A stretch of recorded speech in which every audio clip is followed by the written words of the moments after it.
Good evening and welcome to News 9. I'm Nolan Pinto. It could well become the season of discontent for the Congress. After Sanjay Baru's book, court summons in the National Herald case, now comes another revelation from the former Comptroller and Auditor General Vinod Rai.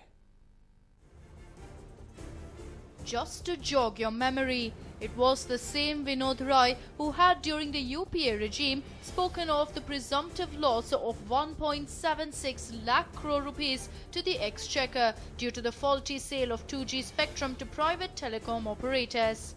Now retired for over a year, Rai is busy penning his autobiography, which is once again expected to take the war into the Congress camp. Not just an accountant. Rai disturbed the weekend peace by saying that the Congress party wanted the names of prominent politicians not to be mentioned in the coal allocation and the Commonwealth Games scam. The coal allocation scam cost the nation close to 1.86 lakh rupees in lost revenues. But predictably, the opposition was on its feet and accused Rai of being a mute spectator when he was the Comptroller and Auditor General. Sensationalism has been the staple of the former C&AG. So therefore, after putting sensational numbers out in the public space, which completely vitiated the public discourse between 2010 and 2014, now you have this latest bout of sensationalism. Was it not incumbent upon the former C&AG to put those facts out in the public domain, to bring it to the notice of the country, to bring it to the notice of the Public Accounts Committee, if he was being pressurized by anybody to include or delete any names? In fact, Tiwari's viewpoint was also endorsed by the Congress's allies like NCP and Samajwadi Party. In fact, Naresh Agarwal, the SP's leader, went one step ahead. Retired अधिकारी, retired जजों इनको कम से कम 10 साल के लिए retirement होने के बाद राजनीति में आने से रोक देना चाहिए। मुझे लगता है विनोद राय जी भी कोई किताब लिखकर हो सकता है भाजपा में शामिल होना चाहते हो, अपना राजनीतिक हित साधना चाहते हो। ऐसे लोगों के खिलाफ एक गाइडलाइन बननी चाहिए जिससे भविष्य में इस पुनरावृत्ति न हो सके। Tariq Anwar of Sharad Pawar-led NCP too also questioned the intent behind the book. था तो उसी समय उनको ये बात कहनी चाहिए थी या सार्वजनिक करनी चाहिए थी कि इस तरह का दबाव उनके ऊपर आ रहा है। लेकिन एक समय बीत जाने के बाद और रिटायरमेंट के बाद इस तरह की बात करना मैं समझता हूँ कि एक फैशन सा बन गया है हमारे देश में कि उसके बाद एक किताब लिखी जाए रिटायरमेंट के बाद और उसमें कुछ ऐसी सेंसिटिव सेंसेशनल इश्यूज को उठाया जाए जिससे किताब की बिक्री ज्यादा हो और लोग उसको खरीद कर पढ़ें। तो मैं समझता हूँ कि ये एक नई परंपरा हमारे देश में बन रही है। And predictably, the BJP was all smiles. Manmohan Singh has travelled from being an accidental Prime Minister in Sanjay Baru's book to be a puppet Prime Minister in the forthcoming book of Mr. Vinod Rai. It shows that the Congress had more to do with retaining power than to do with fighting corruption. And I believe Congress used brilliant tactics with most of the constitutional institutions to prevent it from writing the truth, to prevent it from projecting the truth that Congress was the most corrupt party in this country.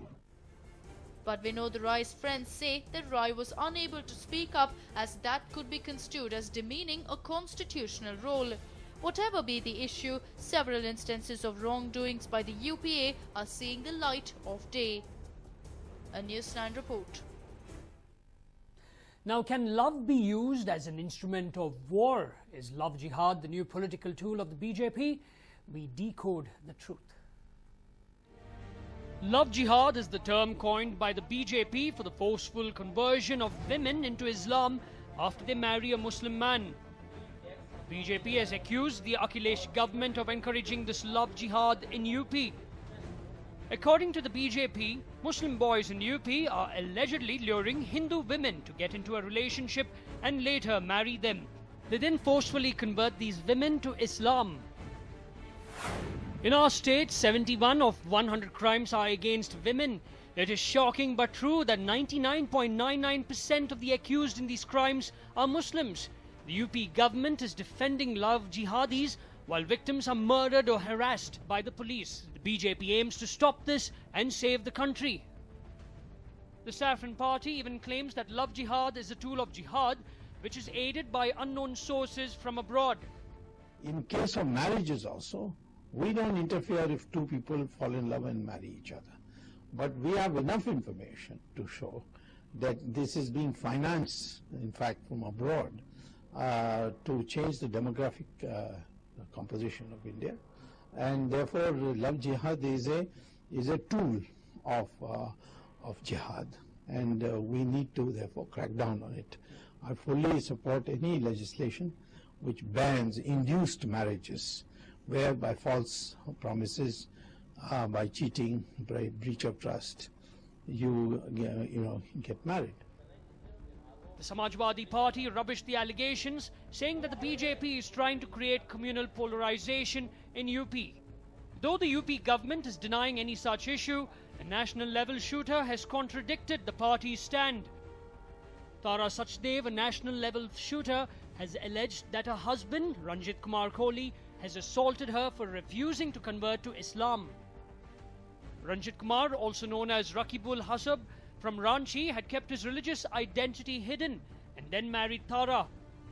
Later, he tortured her to convert to Islam. A case has been registered against Rakibul Hasab and his family, who are absconding. Love jihad was one of the agendas in the BJP's two-day state committee meeting held in Mathura, but later they refrained from discussing anything on this issue. Is this BJP's new vote bank strategy, or is love jihad really a serious issue? It will be interesting to see if love will prevail or politics. A News9 report. Tension between Pakistani troops and BSF at the borders in Jammu seems to be growing. Now, the Pakistani troops have violated ceasefire once again, and this time even the Indian army has retaliated strongly. Here's a report. No end to border tensions in Jammu. Pakistan violates ceasefire again. There seems to be no relief in the tensions along the border areas in Jammu. In a fresh round of firing, Pakistani troops have targeted over 25 BSF posts, and the attacks are continuing. The firing started at around 10 last night and continued for some time before halting. But then fresh firing started again this morning. Civilians living in and around 28 villages at the border are bearing the brunt of the cross-firing. Nearly 5 innocent people have been killed so far, and several others are severely injured. Look how the people are hiding in order to save their lives. They are living in constant fear of losing their lives. Reacting on the issue, Defence Minister Arun Jaitley assured that all possible measures were taken to control the damage. There have been a series of provocations in the last few days, but our armed forces there at the LOC and the BSF at the international border are fully protecting both our territory and our people. Whatever response is required to these provocations by Pakistan is adequately taken by them. Though Jaitley said that the Indian soldiers were doing everything in their control to protect the civilians, the situation at the border seems to have only worsened. Border Security Force IG Rakesh Sharma today asserted that they will retaliate to each ceasefire violation of Pakistan. As and when Pakistan starts unprovoked firing, it is against the rules of the law on the international border. We, on the very next day, resort and give a protest note to Pakistan, and it is handed over the very next day. We strongly protest that you have resorted to unprovoked firing, and we are lodging constantly. In all the cases, the protest notes have been lodged. They are always on the denial mode. And secondly, even if they say that our Pakistan Rangers have not fired, but as you have yourself told also that the ammunition which is being used is made in Ordnance Factory, Pakistan. So obviously it is being fired by the Pakistan Rangers only. Yes, if the IG's words are to be believed, Pakistan has not acknowledged the ceasefire violation on part of their jawans. Meanwhile, Union Home Minister Rajnath Singh has also ordered the BSF troops to fight back with equal force. Giving a political jab to the situation, Jammu and Kashmir Chief Minister Omar Abdullah expressed concern over the growing tension and questioned PM Modi on his Achhe Din. Ceasefire violations are increasing in intensity. They are no longer confined only to BSF posts. I don't know how the Narendra Modi government plans to resolve this issue, but they have an obligation to resolve it, because they promised the people of this country Achhe Din. The people living along the border are people of this country. They have as much of a right to those Achhe Din as anybody else. Meanwhile, instead of putting up a united front in times of such crisis, political leaders have jumped on another chance to attack PM Modi. Ever since this government has come into existence since the 26th of May, Pakistan has been probing, transgressing, intruding and interfering into the internal affairs of India.